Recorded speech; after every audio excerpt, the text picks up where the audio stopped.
Hello there, welcome to the news. I'm Shivani Thapa Bosnath. First, the headlines. Prime Minister receives vote of confidence in Parliament for the third time, garners 157 votes against 110. President Paudel relieves 3 province chiefs from their post. Madhes, Gandaki and Sudur Paschim provinces to get new chiefs. Incumbent President Biden and his predecessor Trump to run for US presidency, promises a rematch of the 2020 elections. And Sports Ministry directs to take action against ANFA for sending officials abroad without permission. The National Sports Council to take necessary action.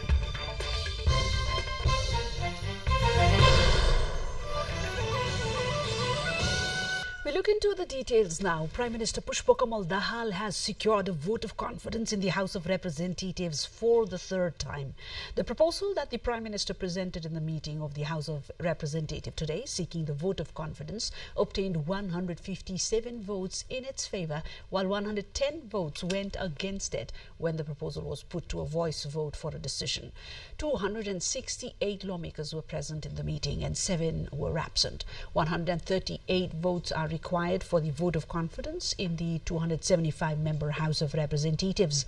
Announcing the results of the voice vote on the proposal, Speaker Devraj Khimire said seeking a vote of confidence has been passed by a majority, since the number of votes in favour of the proposal comprised a majority of the total number of members present in the House of Representatives at the time. Lawmakers from the parties in the ruling alliance, namely CPN UML, the CPN Maoist Centre, the Rashtriya Swatantra Party, the Janata Samajwadi Party Nepal, the CPN Unified Socialist and the Nagarik Unmukti Party gave the vote of confidence to Prime Minister Dahal.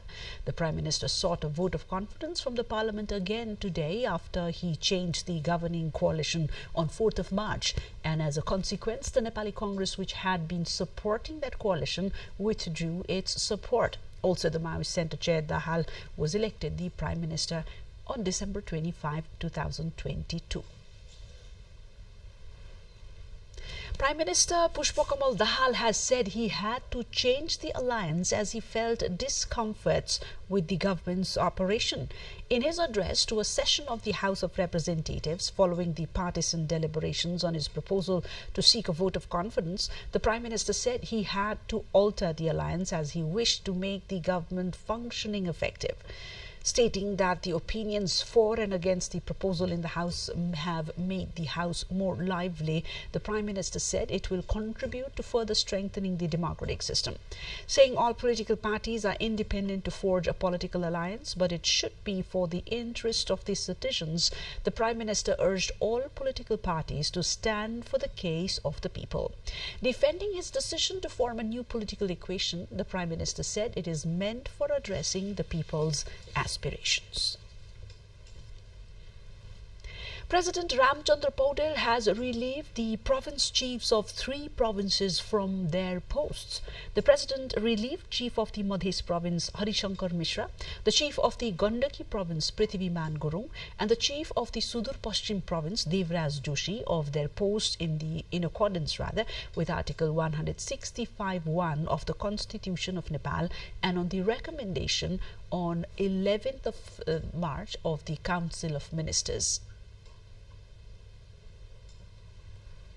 A short break is lined up here. We shall look for further in the National Front when we come back. Do stay tuned.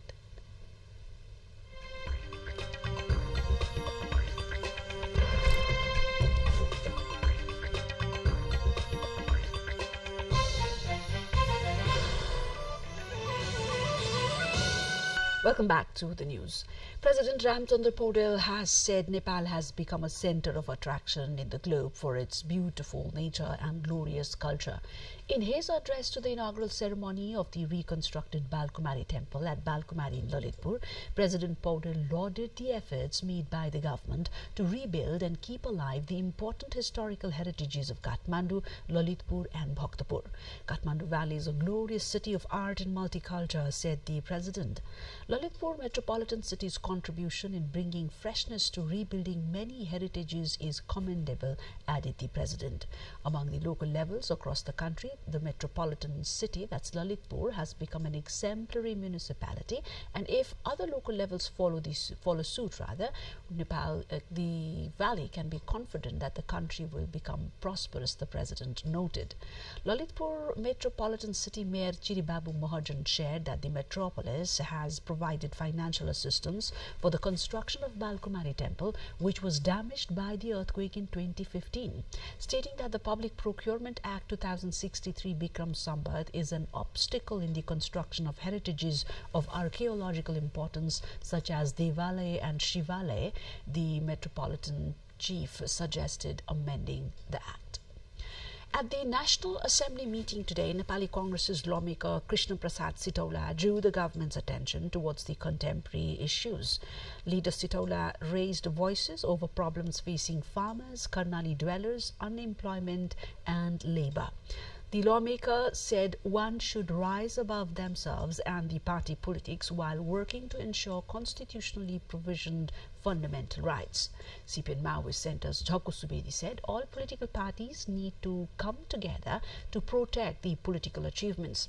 CPN UML's Devendra Dahal emphasized on the need to maintain political stability while working on day-to-day problems facing the larger public. President Ramchandra Paudel today administered oath of office in secrecy to newly appointed residential ambassador of Nepal to Canada, Bharat Raj Paudel. The oath was administered amidst a ceremony at the presidential palace in Sheetal Niwas today itself. High government officials were present on the occasion. A short break before we check out the international headlines.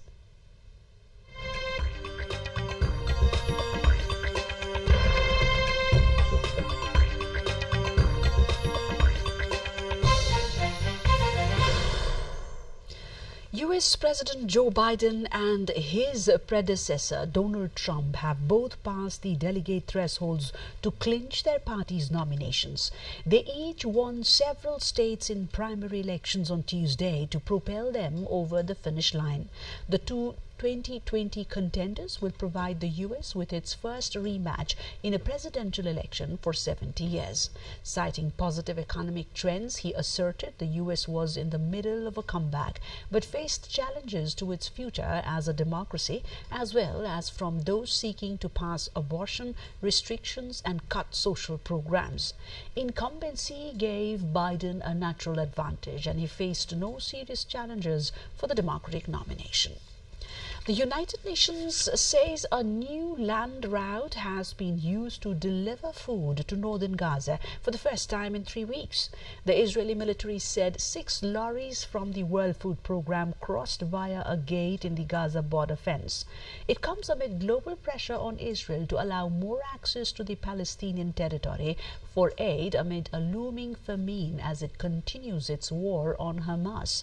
A boat carrying 200 tons of food aid for distribution by a charity also set sail from Cyprus on Tuesday, inaugurating a new maritime corridor into the Palestinian territory. It is expected to arrive near Gaza on Thursday. However, it has been widely pointed out that access by road remains the quickest way to get in urgently needed supplies. The UN said the WFP convoy was able to use an Israeli military road that runs along the Gaza border fence to reach the north and deliver enough food for 25,000 people to Gaza City. A deadly suspected gas explosion ripped through a residential neighborhood in northern China today, leaving a scene of devastation. The powerful blast occurred just before 8 a.m. at a ground floor restaurant in a residential area of Sanhe City in Hebei province, east of the capital Beijing. It killed at least 2 people, injured 26 others, and destroyed the 4-story building, according to CCTV. Authorities have basically determined the explosion was caused by a gas leak, though they have not identified the specific cause or location of the blast, the broadcaster reported. And here we take a short break just to look into what's lined up next.